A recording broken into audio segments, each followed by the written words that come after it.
Ministro Pazianotto, eu vou insistir nesse ponto. A gente está tendo intermediário para a Constituição, porque no texto claro do doutor Ulisses, o artigo 153 agora, linha, né? Eu falei 163, é 153. Né? Embora seja uma Constituição adiposa, como disse aqui elegantemente o doutor Ives, e ela tenha problemas, isso já foi alvo de debates.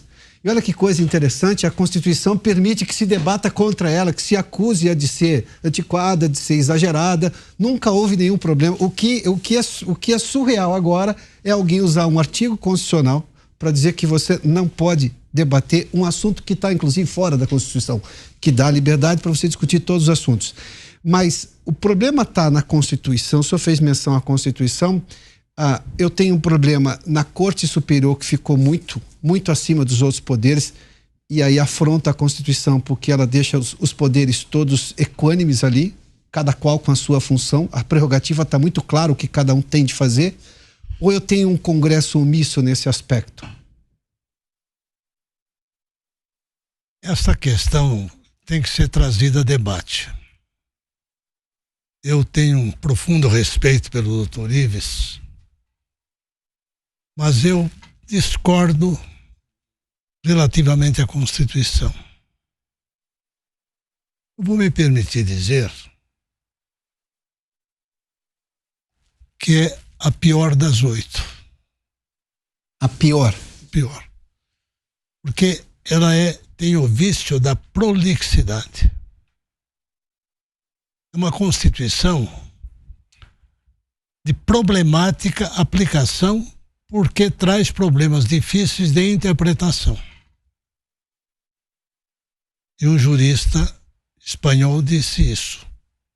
Das constituições prolixas, que provocam dificuldades de interpretação, logo geram a impossibilidade da aplicação. Vou lhe dar um exemplo. Existe algo mais errado na Constituição que considerar-se a pessoa inocente até o trânsito em julgado da sentença? Do ponto de vista formal, teórico, filosófico, humanista, eu até posso concordar. Mas não concordo em virtude de como funciona o judiciário no Brasil, que é vítima permanente da morosidade. Quando é que transita em julgado a sentença? Sim. Com 4 instâncias. Por quê? Cometeu-se, na minha opinião, com todo o respeito, todas as vênias, o erro da criação do STJ, como terceira instância. Nós não tínhamos. Nós tínhamos, e isso é tradicional, isso é próprio do direito, 2 instâncias. Com o STJ, quem tinha terceira instância no Brasil era apenas a Justiça do Trabalho. O TST. Mas a Justiça Comum, a Justiça Criminal, não tinha. Uma decisão do Tribunal de Justiça em São Paulo era definitiva. Acabava nos tribunais de justiça. Acabava nos tribunais de justiça. Princípio da Carta de 37. Terminava no Tribunal de Justiça. Considerado culpado, era recolhido. Ele poderia tentar uma revisão criminal. E hoje, o RESP, o recurso especial, está à disposição. Mas ele não é admitido, você tem um agravo. E ainda o recurso extraordinário. Seu advogado alega, com habilidade, a violação de dispositivo constitucional. E como tudo é constitucional, tudo acaba permitindo recurso extraordinário. É aí que o senhor acha que essa é a razão que fez com que as Cortes Superiores de Brasília ganhassem um poder maior do que, na verdade, deveriam? E em virtude do recuo Sim. do Legislativo e do Executivo, que aceitaram, entende, essa atuação imperial do Supremo Tribunal Federal, que não resistiram a isso, em nome do respeito à Suprema Corte. Mas a Suprema Corte tem à sua disposição a Constituição, porque como tudo é constitucional, tudo acaba no Supremo. Tornou-se um tribunal dotado de um imenso poder político.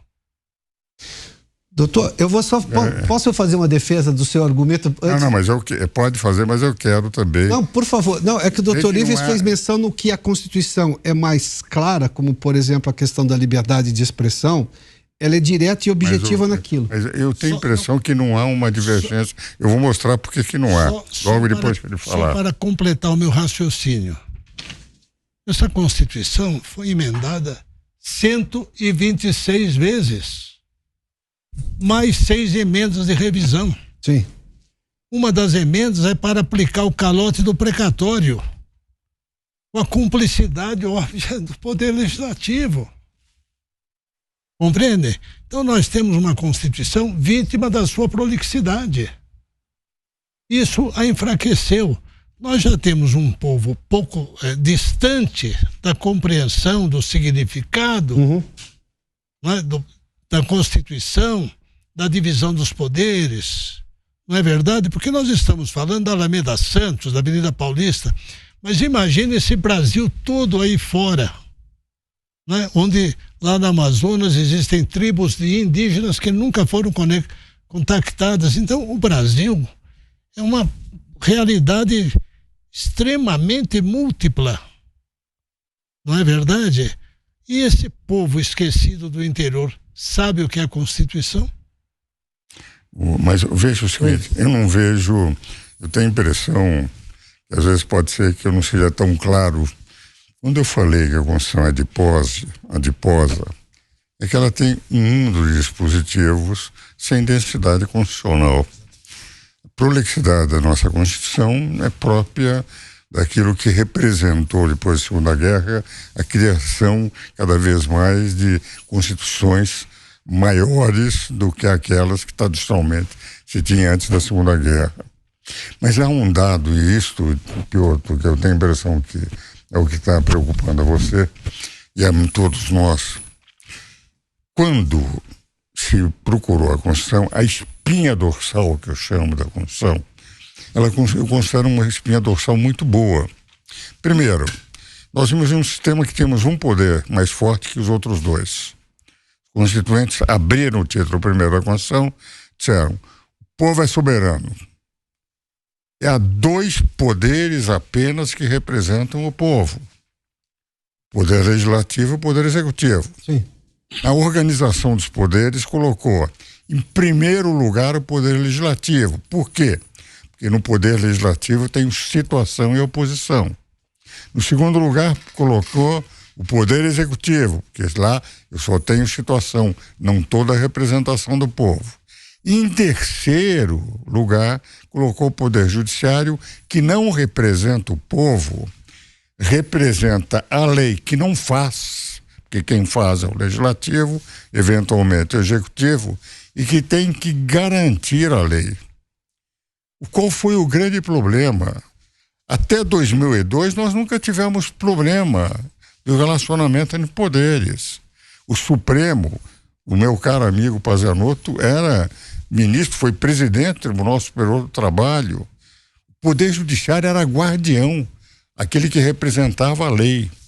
A partir de 2003, o Poder Judiciário começou a ganhar uma dimensão política. Quando eu saía com ministros do Supremo, quando você saía, Pazanotto, na rua ou em congressos, e diziam: lá vai o ministro do Supremo, lá está o ministro Moreira Alves, lá está o ministro Oscar Correia. Mas no momento em que o Poder Judiciário, o Supremo, passou a intervir a partir daquilo que você disse, Capês, a partir de interpretações do princípio geral, e não ao princípio geral interpretado pelos representantes do povo, mas por eles, de tal maneira que um princípio geral, por exemplo, dignidade da pessoa humana, tanto eu posso defender o aborto como ser contra o aborto, utilizando o mesmo princípio. No momento em que os representantes do povo aqui vão dar a interpretação daquele possível, são postos de lado, e a Suprema Corte passou a interpretar, de acordo com a sua visão, artigo 53, inviolabilidade da manifestação do parlamentar. O Zé Roberto Batóquio, que foi meu companheiro de conselho de ordem, quando Ibrahim Abiakel trouxe para ele a redação da emenda 35, dizia o seguinte: é inviolável nas manifestações, no exercício das suas funções. O Batóquio disse, mas ministro, ele era deputado, tinha sido ministro, eu estou contando isso porque foi num programa de televisão que nós fizemos justos. Ministro, se eu estiver conversando com o meu eleitor fora do Congresso Nacional, eu estou ou não no exercício das minhas funções? Vamos por quaisquer manifestações. Eu represento, não a mim, mas 10 mil, 20 mil, 50 mil, 100 mil deputados brasileiros. Então, eles resolveram adotar, na emenda 35, quaisquer manifestações, sem qualquer exceção. Agora, no momento em que a Suprema Corte começa a interpretar, dizendo, não, quaisquer, menos a Lei de Segurança Nacional, porque isso viola o conceito de democracia, passa a ser um agente político também, passa a legislar. Adota uma teoria do sistema parlamentar de governo, que é a jurisprudência constitucional, em que os poderes não são nitidamente separados no parlamentarismo, e trazem para o presidencialismo, onde os poderes são nitidamente separados. E a partir daí começam a interpretar. E no momento que começaram a interpretar e dizem, pode, não pode, pode fazer isso, posso prender por manifestação, um presidente pode ser inelegível, um outro cidadão pode, enfim, apesar de deputado ser preso, sem entrar em consideração das loucuras, por exemplo, que o deputado Daniel Silveira disse, que não tinha, a linguagem dele feria o decoro parlamentar, devia ser punido pelo Congresso, mas não pelo Supremo. A partir daí, os ministros passaram a ter o mesmo perfil de um político. Por isso é que às vezes saem na rua e eles são tratados como políticos. Quem é a favor aplaude, quem é contrário. Isso trouxe como consequência uma fragilização da democracia, nada obstante a qualidade dos ministros da Suprema Corte, porque eles vestiram-se de uma outra roupa, trazendo a jurisprudência constitucional, que é uma doutrina de sistema parlamentar de governo, para dizer que eles podem interpretar por princípios gerais. Exato. Então, a partir daí, eles superaram. E nesse particular, você tem razão, Piotr, porque o Congresso se acovardou, muitos dos congressistas com processos na Suprema Corte, sem coragem de defender o que o 49, inciso 11 da Constituição manda, zelar pela sua competência normativa, e nós estamos com essa fragilização da democracia, em que não são os elementos que eu estou considerando como do Supremo, criticando-os, eles são grandes juristas, só que interpretaram a Constituição de uma forma parlamentar, com doutrina importada de outros países, e terminaram abrindo um campo, por exemplo, o Ministério Público atingir a Jovem Pan na liberdade de expressão, que o artigo 220 da Constituição é de uma clareza inequívoca, não pode ter nenhuma restrição. É isso que diz o artigo 220, que o meu caro Pazarotti está lá, a liberdade na comunicação social. Então, a minha posição é de desconforto, por quê? Porque admiro os ministros do Supremo. Desconforto por quê? Porque discordo dos ministros do Supremo. É desconforto por quê? Porque tiraram as competências que foram nitidamente colocadas na Constituição, de que o poder só pode ser exercido pelos representantes do povo, que é o soberano. Na nossa Constituição, o soberano é o povo, os outros são representantes, e passaram a ter essa função.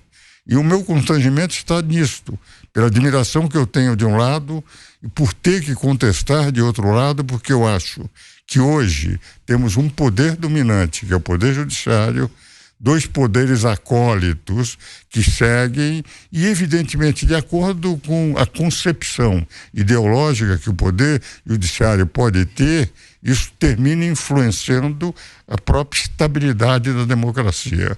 Então, admiro os homens, contesto a sua linha, mas acho que isso tem prejudicado o equilíbrio democrático e isso tem atingido a liberdade de expressão, que, a meu ver, é o que mais dá tranquilidade numa democracia. Eu só pedir licença ao César. Pois não.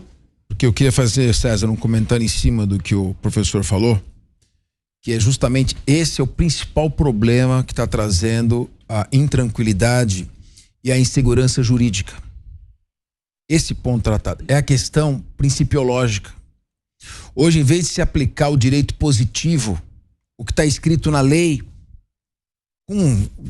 se a lei é flagrantemente contrária à Constituição, proclama-se sua inconstitucionalidade, expurga-se aquele dispositivo do ordenamento jurídico. Agora, textos claros que não ofendem a Constituição começam a ser interpretados no sentido exatamente oposto à sua literalidade. Então, quando você começa a ter uma justiça baseada numa interpretação a partir de princípios muito genéricos, o princípio é muito vago, ele é impreciso, essa é a característica do princípio. Isso pode ser usado para qualquer finalidade. E aí, completa o que falou o professor Ives, daí o meu pedido de intervenção. Quem representa a vontade popular? O poder emana do povo. Sim. É a fonte única de poder. Quem representa a vontade popular é quem tem mandato popular, quem tem representatividade. O poder judiciário tem uma legitimidade técnica, não uma legitimidade política. Ele não define destinos políticos, ele aplica a lei, ele interpreta, no caso do Supremo, interpreta a Constituição. Quando eu peço que a gente comece a meditar e refletir sobre a necessidade de retornar a uma normalidade democrática e institucional, isso passa por um respeito à letra escrita da lei e por abandonar a interpretação principiológica, porque é extremamente perigosa.